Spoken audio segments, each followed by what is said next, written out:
Kung noong mga bata, karaniwang material na bagay gaya ng laruan ang hiling ng marami sa atin, ngayong may edad na, ano na kaya ang laman ng mga Christmas wishlist ng mga grown-up?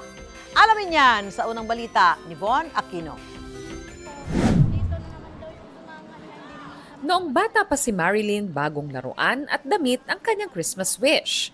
Ngayon, hiling niyang makapiling muli sa Palawan ang kanyang inang may sakit na hindi nakakasama ng 10 taon. Kaso lang, mahirap ang buhay. Walang pamasahe, kaya dinarasal ko na lang na gumaling na lang mama ko. Ang iba, pamilya rin ang sentro ng hiling. Good health, lalo na sa sarili ko, for family, at saka po, basta kompleto kami, sama-sama. Good health kaming lahat. Walang sakit mga kapatid ko, nanay, tatay ko. Complete family lang din, gano'n. Tapos sana okay yung health, gano'n.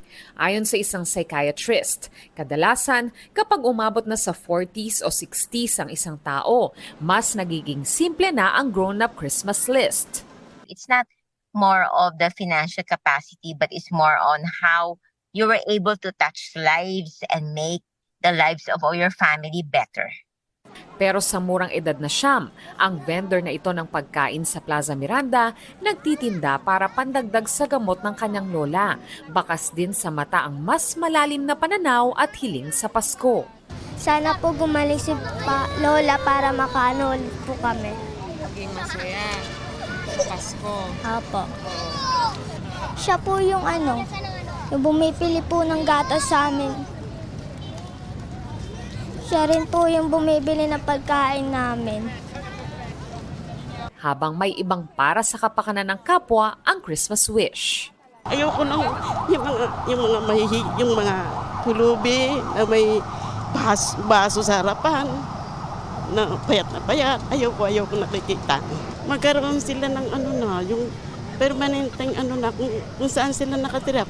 Ano man ang wish sa Pasko, ang mahalaga raw, maisabuhay ang turo ng sentro ng pagdiriwang na si Jesucristo, ang pagbibigayan, pagmamahalan at pagsasama-sama. Yung mga material na bagay kapag mabibili ko naman yan pero pag yung pamilya ko yung kasama ko sa buhay, iba talaga yung mararamdaman mo lalo na pag Pasko po.